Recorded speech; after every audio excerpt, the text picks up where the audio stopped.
All right, we are live. Welcome to our spring 2021 meeting. We have Larry Manus here. He'll be talking about the Vin Fiz here in a little bit. Real quick, we want to go over a few things. First of all, we do have our new booklet here on display. It is for sale. Is Allen County History Volume 1. If this is something that you want to buy but you don't live in the area, you can contact the museum. We will mail it to you. Secondly, we will talk about our new bumper stickers. This one here is the I Rode the Mountain Goats, which is one of the trails here at the Lehigh Portland Trail System. We also have Our Square is Bigger Than Your Square, and then I Climbed Mount Lehigh.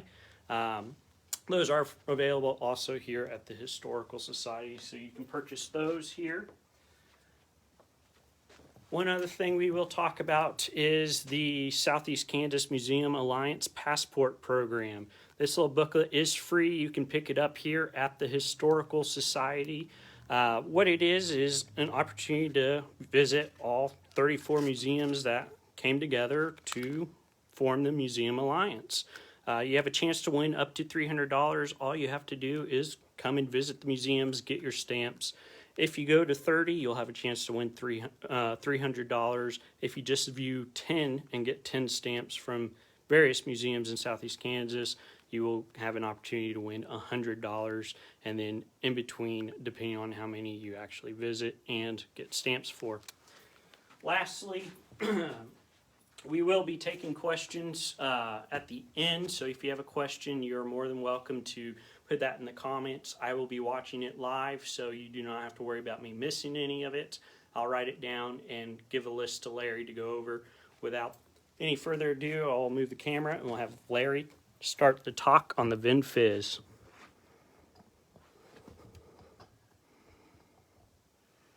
Well, good evening. This is a bit of a new experience for me. Of course, I spoke in the classroom for 25 years, and I've spoken at almost every organization in the county over the last 20 years that I've been retired. But I always spoke standing up at a podium and had a tendency to wander back and forth. So it was decided the way to keep me stationary was to put me in a chair. I'll promise to try not to rock back and forth too much. There is one downside to that. When I walked back and forth at a podium, I could peek at my notes very quickly and no one noticed. Here to do it, I have to glance down. So if you see me occasionally glance down, that doesn't mean I'm nodding off. I'm just checking out my notes. Well, our discussion tonight will be on the Vin Fiz. It's kind of interesting. Early this week, NASA landed a helicopter, or took a helicopter off and flew it on Mars, which was a big first. It flew for 37 seconds and got 10 feet off the ground. Well, that may not sound like a big deal, but I hasten to point out that when the Wright brothers took their first flight, a little over 117 years ago, they only stayed in the air for 12 seconds and got about 10 feet off the ground.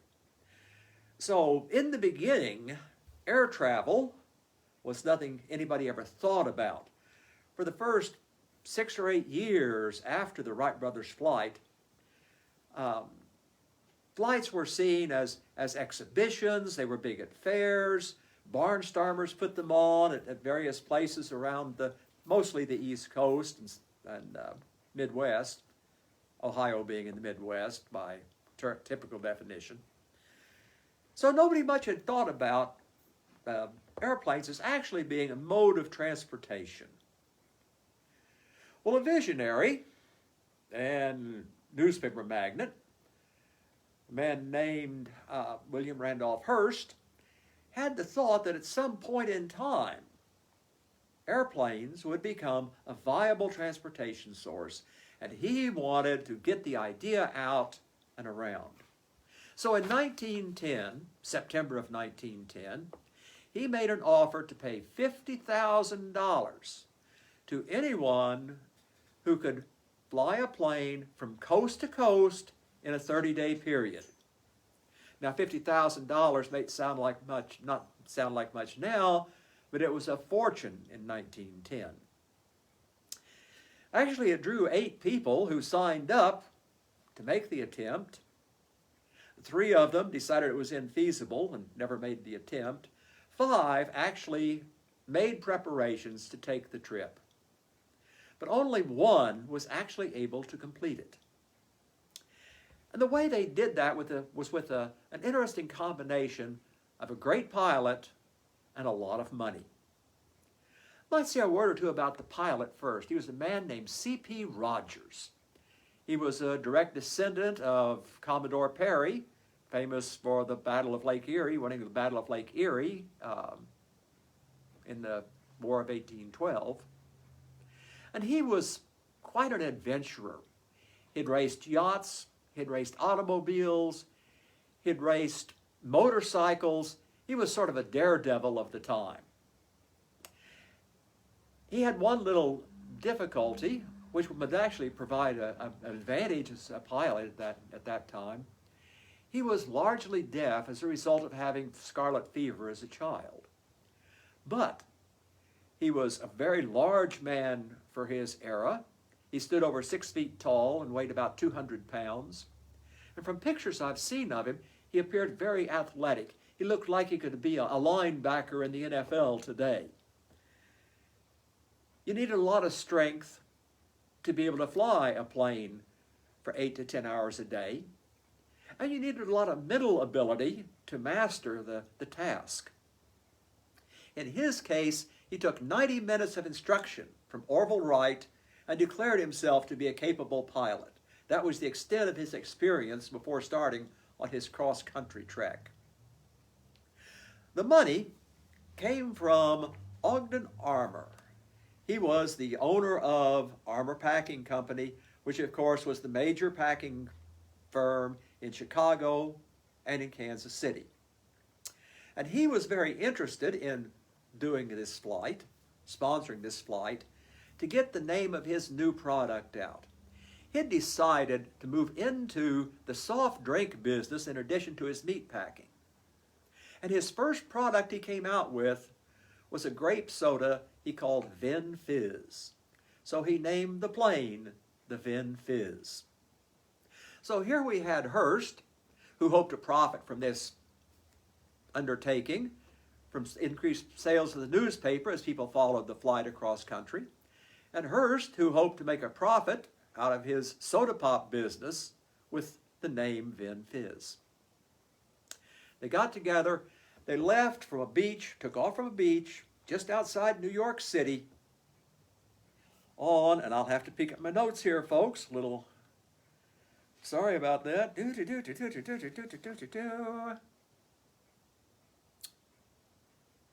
September in 11. That's 1911.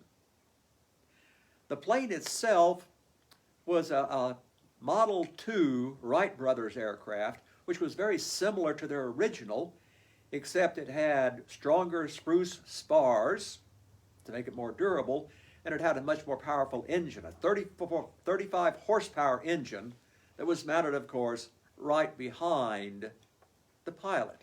That's why having poor hearing was very important, because the drone of the engine for 10 hours a day would drive you mad otherwise. He took off, and the first 6 days went fine. And since there were no air maps at the time, what he did was he made a way to follow railroads, which were obvious from the air, to get cross-country. And to satisfy Armour, he picked a route that went through Chicago and through Kansas City, where Armour was introducing this Vin Fiz. He was going to spend a couple of days each place, circling the plane around town, making that name known. Well, the problem came in central Ohio, as he was following the New York Central Railroad from New York to Chicago. When he landed, he crashed. Basically, it almost could have been expected, because at that time there were very few landing spots designated landing spots for aircraft. So what he did was he would pick a pasture and land. He'd fly over it a couple of times at a low altitude looking for any obstructions, and when he saw none, he would land. He knew which way to land by looking at the cows.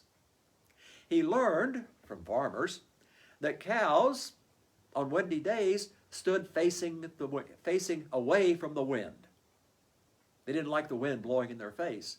So if he came and landed facing the cattle, he was landing into the wind, which made the landing much simpler.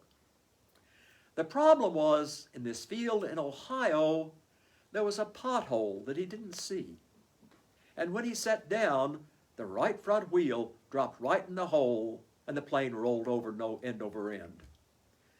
The plane was nearly totally destroyed, and Mr. Rogers was not particularly well treated either.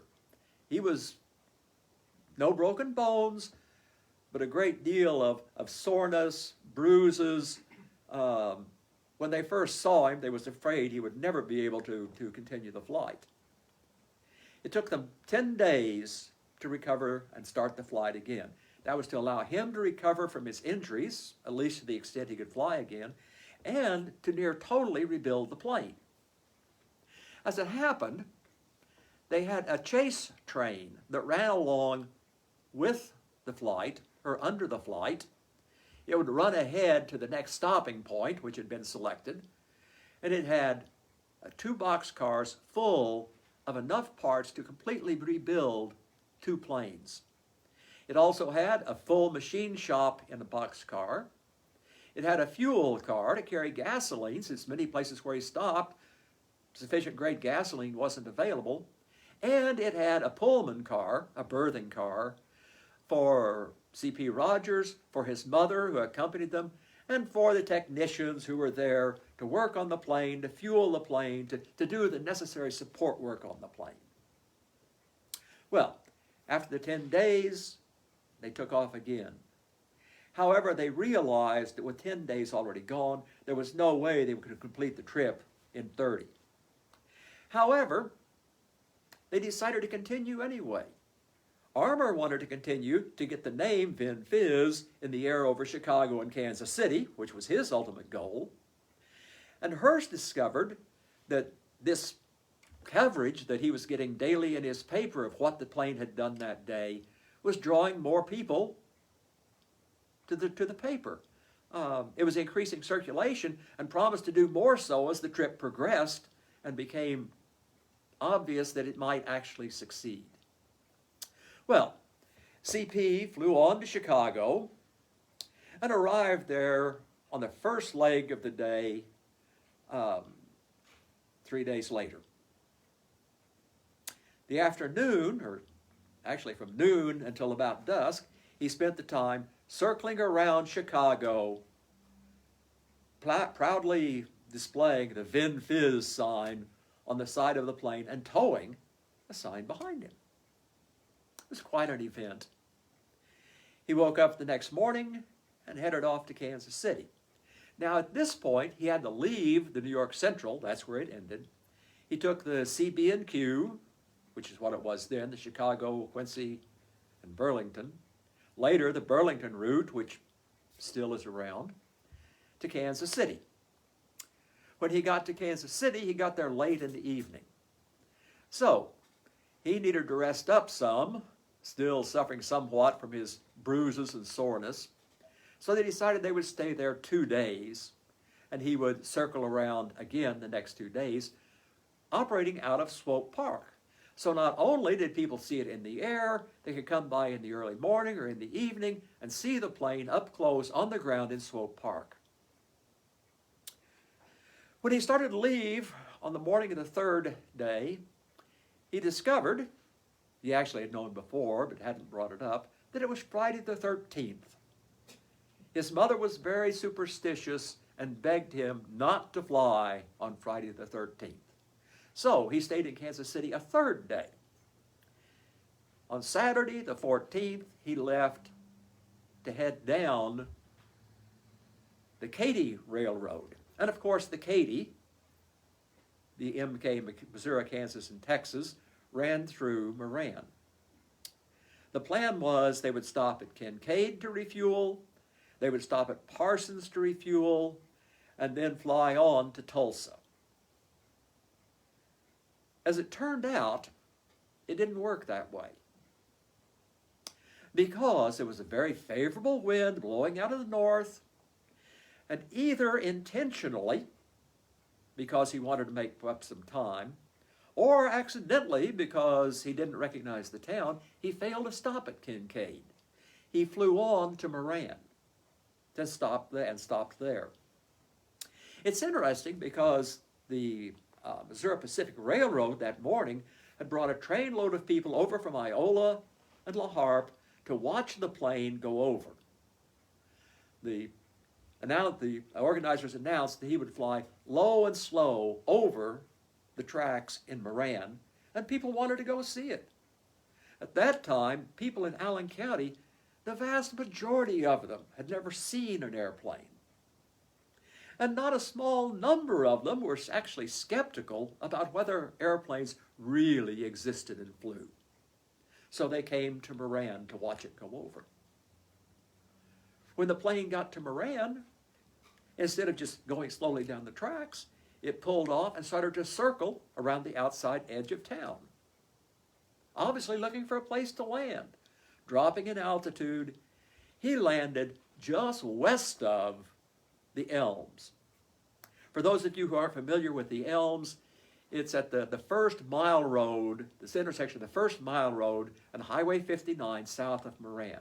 He landed just to the west of that. He may have landed in the field north of that road, which wasn't there at the time, or it may have been in the field south, which is now Siefkers. But that's where he landed. Well, since it passed up his chase train, that train, sitting in Kincaid, had to get up steam and come to Moran to bring his fuel. They came down. It took almost an hour for them to get up steam and get down to Moran and out, carry the supplies out to where the plane was. They brought him something to eat. They brought him a new pair of goggles. And, of course, they brought fuel and checked oil in the engine. So altogether, they were on the ground a little over an hour. People could walk right up, look at the plane. They asked him not to touch it.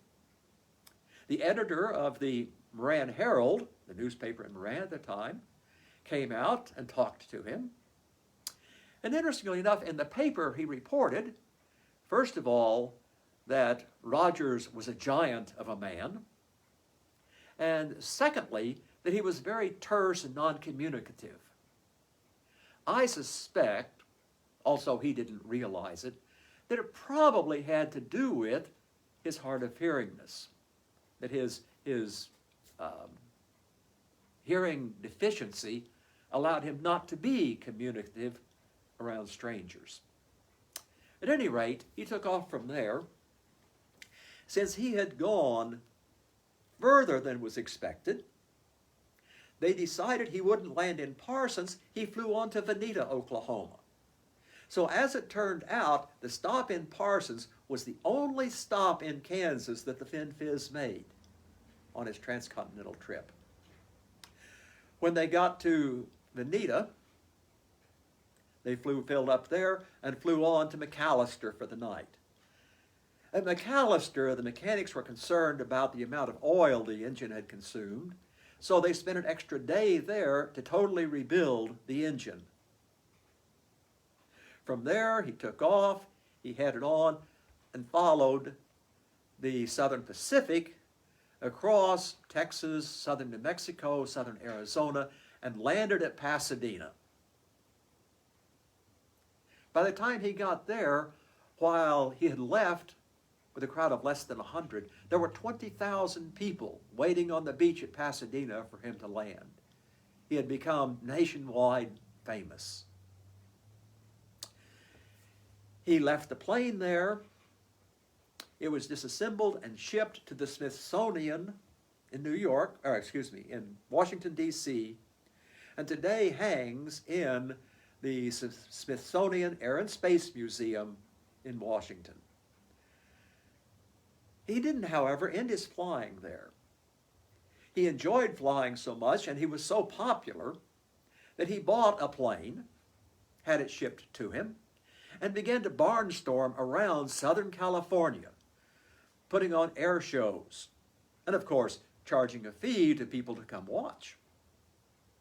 Unfortunately, 5 months after arriving there, in the early spring, he was giving a demonstration near Long Beach and ran into a flight of seagulls, which brought the plane down, and he did not survive the crash. So that was the end of the story for Rogers himself and for the plane. But it wasn't the end, really, because it had demonstrated, as Hearst had predicted, that this was a viable means of transportation. And from that beginning, that's where the idea of passenger aircraft really began. It was the beginning of the aircraft industry beyond being just an anomaly, a freak show basically for county fairs and expositions. It's interesting. Today, Wichita claims to be the air capital of the country. And they base that on Boeing being there, and in years past, Cessna, Beechcraft, Lear. It's really become a center of aircraft construction and maintenance. However, true historians know that the real beginning of air travel in Kansas, really the perhaps air capital of Kansas, was Moran, because that's where the first transcontinental plane landed. And that, my friends, I hope at least my friends, still, is the story of the Vin Fiz. I think I have some questions. During the time of the race, how high were they flying? Oh, okay. A little bit about the plane. The plane could fly, depending on the wind speed and direction, from 45 to 60 miles an hour. And it could stay in the air for about 2 hours. He had to stay close enough to the ground that he could easily identify the rails that he was following.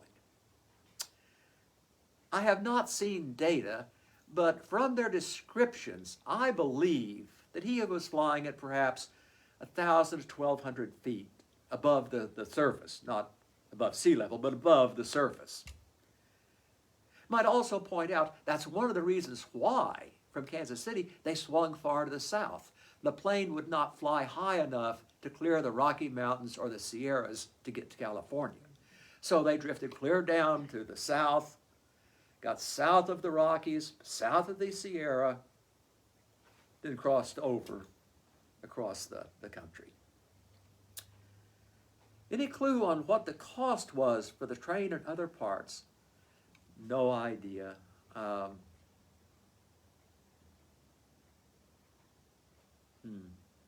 Just trying to put a little thought to it.